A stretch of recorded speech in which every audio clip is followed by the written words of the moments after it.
PH का महत्व। दैनिक जीवन में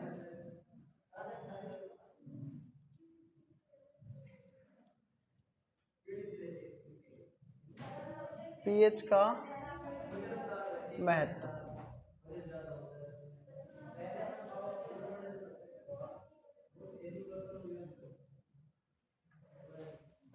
ठीक है, दैनिक जीवन में पीएच का महत्व। तो सबसे पहला है इसमें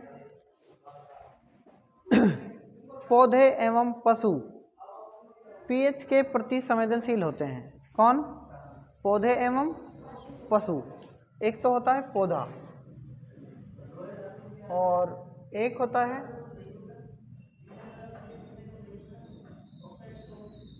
जितने भी पौधे हैं और क्या है, पशु हैं, वो किसके प्रति? पीएच के प्रति क्या रहते हैं? संवेदनशील रहते हैं। अगर हम बात करें तो हमारा शरीर किससे? 7.0 से, ठीक है, हमारा शरीर 7.0 से और 7.8 तक हमारा शरीर क्या करता है? कार्य करता है। कितने पीएच रेंज दे रखी है इसमें?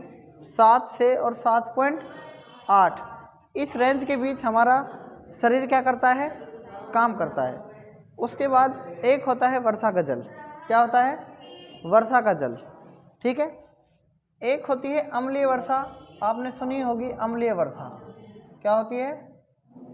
अम्लीय वर्षा। अम्लीय वर्षा बहुत इंपॉर्टेंट टॉपिक है और एग्जाम में पूछी जा सकती है। ठीक है, जब किसका मान? वर्षा के जल का मान। जब वर्षा के जल का मान के जल का पीएच मान कितने से? 5.5 से या 5.6 से कम होता है तो उसे क्या कहते हैं? तो उसे क्या कहते हैं? उसे अम्लीय वर्षा कहते हैं। अम्लीय वर्षा कहते हैं। ये याद रखना है। आपने देखा होगा वर्षा होती रहती है और यदि उसके जल का पीएच मान, वर्षा के जो जल होता है ना, उसका पीएच मान 5.5 से कम होता है तो उसे हम क्या कहते हैं? अम्लीय वर्षा। ठीक है, दूसरा आता है मिट्टी का पीएच। ठीक है, मिट्टी का पीएच। पहला तो ये आ गया पौधे हैं, पशु। दूसरा आ गया क्या इसमें? अम्लीय वर्षा। और तीसरा क्या आता है? मिट्टी। देखी आपने? देखी नहीं देखी? एक होती है काली मिट्टी जो कपास के लिए क्या होती है? अत्यधिक उपजाऊ होती है। ठीक है, और एक होती है भूरी मिट्टी। भूरी मिट्टी में फसल ज़्यादा बढ़िया नहीं होती। किस में होती है? काली मिट्टी में। ठीक है, तो अच्छी उपज के लिए जो पौधे होते हैं उनको एक विशिष्ट रेंज की आवश्यकता होती है, पीएच रेंज। अगर उसकी मिट्टी सही नहीं है तो उसमें क्या डालते हैं? उर्वरक डालते हैं। क्या डालते हैं? उर्वरक, खाद डालते हैं। तो खाद से क्या होता है? जो मिट्टी होता है उसका पीएच का मान, पीएच क्या हो जाता है? सही हो जाता है। तो इसलिए अच्छी पैदावार के लिए क्या करते हैं? जो मिट्टी होती है उसका पीएच रेंज बढ़िया होना चाहिए। ठीक है, और अगर उस मिट्टी का पीएच कम है तो उसमें हम खाद मिलाएंगे और ज़्यादा है तो उसमें हम खाद नहीं मिलाएंगे। इसका मतलब अम्लीय क्षारीय जो होती है उसके ऊपर डिपेंड करता है। ठीक है, आगे होता है हमारे पाचन तंत्र का पीएच। हमारे पाचन तंत्र का पीएच, तो ध्यान से देखना, ये बहुत इंपॉर्टेंट है। पाचन तंत्र का जो पीएच है वो देखो एक बार। पाचन तंत्र का पीएच, पाचन तंत्र का पीएच, ये तीसरा पॉइंट मान लो इसमें, पाचन तंत्र का पीएच। देखो, पाचन तंत्र के पीएच में सबसे पहले पाचन संबंधी बात आएगी। तो हमारा जो पेट होता है, उदर, उदर मतलब क्या होता है? पेट। ये कौन सा अम्ल उत्पन्न करता है? ये HCl अम्ल उत्पन्न करता है। कौन सा अम्ल? HCl अम्ल उत्पन्न करता है। और आपसे पूछा जा सकता है इसका पूरा नाम। इसका पूरा नाम होता है हाइड्रोक्लोरिक एसिड। ठीक है, इसको आप हिंदी में लिख सकते हैं हाइड्रोक्लोरिक अम्ल। HCl का पूरा नाम क्या है? हाइड्रोक्लोरिक अम्ल। होता क्या है, एक बात ध्यान से सुनना, होता क्या है इसमें, जब इसकी अधिकता होती है, क्या होती है?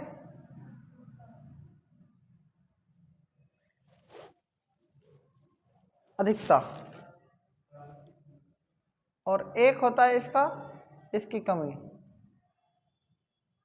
आप बताओ HCl की अधिकता से कौन सा वो होता है, क्या प्रॉब्लम होती है अधिकता से?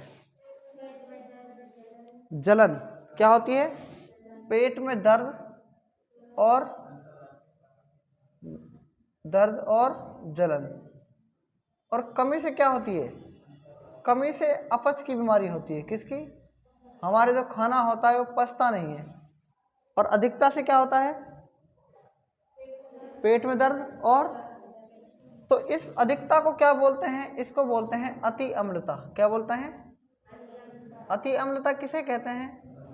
जब हमारे पाचन तंत्र का पीएच या पेट का जो पीएच मान है, मतलब जो HCl अम्ल है, उसकी जब अधिकता हो जाती है तो उसे कहते हैं अति अम्लता। मतलब जो HCl के अम्ल की मात्रा हमारे पेट में, उदर में अत्यधिक हो जाती है तो उसे क्या कहते हैं? अति अम्लता। और कमी होती है तो उसे क्या कहते हैं? अपच। क्लियर है? तो जब अति अम्लता होती है तो उसके लिए हम क्या करते हैं, ध्यान से सुनना। मैंने कहा अति अम्लता हो गई, क्या हो गई? अति अम्ल। तो हम क्या करते हैं, हमें चाहिए क्षार। क्या चाहिए? क्षार। और जब अम्ल में क्षार मिलता है, जब अम्ल क्षार के साथ रिएक्शन करता है तो आप बताओ क्या बनाता है? लवण प्लस जल बनाता है। क्या बनाता है? लवण प्लस में जल। तो आप एक बात याद रखना, अगर हमारे शरीर के अंदर अम्ल की अत्यधिक मात्रा हो जाती है तो हम क्षार के रूप में एक यूज करते हैं मिल्क ऑफ मैग्नीशिया, जिसको बोलते हैं मैग्नीशियम हाइड्रोक्साइड। क्या बोलते हैं? और जब अम्ल में ये क्षार मिला तो इसे बोलेंगे एंटासिड। क्या बोलेंगे? एंटासिड। एंटासिड बोलेंगे इसको। क्या बोलेंगे? तो आपको पता है कि मैंने कहा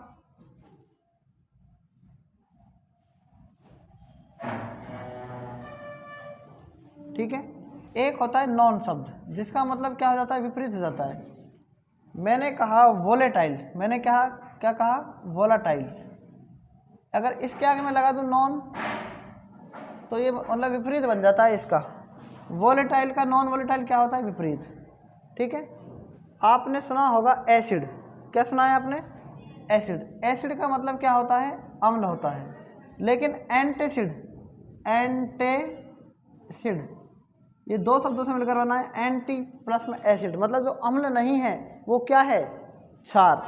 तो मतलब अम्ल, एक तो अम्ल ले लिया, एक एसिड लिया और एक एंटासिड। तो अम्ल की जब अत्यधिक मात्रा हो जाती है तो हम एंटासिड के रूप में मिल्क ऑफ मैग्नीशिया का क्या करते हैं? यूज करते हैं, ताकि अम्ल में क्षार मिल जाए तो लवण प्लस में जल बन जाए। और हमारे अगर पेट का पीएच मान, हमारे जो पेट है उसमें जो पीएच मान कितना हो जाएगा? हमें पता है जल का पीएच मान कितना होता है? 7। और हम उदासीन हो जाए, हमारा जो पेट है उदासीन हो जाएगा और दर्द और कुछ नहीं होगा। आपने देखा होगा क्षार के रूप में कई बार हम इनो पीते हैं। पेट में जब अत्यधिक जलन होती है तो क्या करते हैं? इनो या फिर कोई और नींबू, उसका यूज करते हैं। ठीक है, नींबू का नहीं, आप एंटासिड मान सकते हो, क्षार के रूप में यूज में लेते हैं। नींबू तो नहीं ले सकते क्योंकि नींबू तो किसकी मात्रा है? अम्ल की मात्रा है। ठीक है, तो अम्ल में हम जब हमारे पेट में अति अम्लता हो गई तो हमको क्या करना पड़ेगा? हमको क्षार का यूज करना पड़ेगा। क्षार का यूज क्यों करते हैं? ताकि पेट में लवण प्लस में जल बन जाए। जैसे ही अपना लवण प्लस में जल बनेगा तो उसका मतलब हमारा जो पेट है उसमें अम्ल की मात्रा, अम्ल के या क्षार की पीएच मान जो है वो 7 हो जाएगा। और 7 होने पर ना तो अम्ल होता है ना ही क्षार होता है, इसका पीएच मान 7 हो जाएगा। मतलब बात आई कि नहीं आई? ये समझ में यहाँ तक? ठीक है, आगे क्या है? पीएच परिवर्तन के कारण दंतक्षय। ये तो था पाचन तंत्र का पीएच। अब क्या है? पीएच परिवर्तन के कारण दंतक्षय। दंतक्षय कहते किसको हैं? अब आता है दांतों में नुकसान। ठीक है, चौथा क्या है इसमें? दंतक्षय। देखो, दंतक्षय, दंत का मतलब होता है दांत और छः का मतलब क्या होता है? नुकसान। दांतों को नुकसान कब पहुंचता है? एक बात याद रखना, जब हमारे मुंह के पीएच का मान कितना हो जाता है 5.5 से कम होता है तो दांतों का नुकसान होना शुरू हो जाता है। तो मुंह के पीएच का मान कितना होना चाहिए, का मान 5.5 से कम है, क्या है, कम है, तो क्या हो जाएगा, दंत छेद। क्या हो जाएगा, दंत छेद। तो हम आपको सलाह देंगे कि अपने मुंह के पीएच का मान 5.5 से क्या रखें, अधिक रखें। जैसे ही 5.5 से कम होगा तो क्या हो जाएगा, दांत खराब होने शुरू हो जाते हैं। और आपका एक क्वेश्चन आता है दांतों का इनेमल, ठीक है, दांतों का इनेमल। तो दांतों का जो इनेमल होता है वो किसका बना होता है, दांतों का इनेमल किसका बना होता है, ये बना होता है कैल्शियम फास्फेट का। किसका बना होता है, कैल्शियम फास्फेट का बना होता है, ठीक है, जो कि शरीर का सबसे कठोर पदार्थ होता है। अगर आपसे पूछे इनेमल जो होता है वो शरीर का सबसे कठोर पदार्थ होता है, क्या होता है, शरीर का सबसे कठोर पदार्थ, शरीर का सबसे कठोर पदार्थ कौन होता है, इनेमल होता है, ठीक है। शरीर का सबसे कठोर पदार्थ कौन सा होता है, ठीक है। आगे देखो, अब क्या होता है, यह जल में नहीं घुलता, कौन, इनेमल कभी भी जल में नहीं घुलता है, ठीक है। और मुंह के जो पीएच का मान है 5.5 से कम होने पर इसमें जंग लग जाता है, इसलिए 5.5 से कम होगा तो हमारे दांतों में क्या है, कीड़ा लगना शुरू हो जाता है ना, उसे ही बोलते हैं, ठीक है, दंत छेद।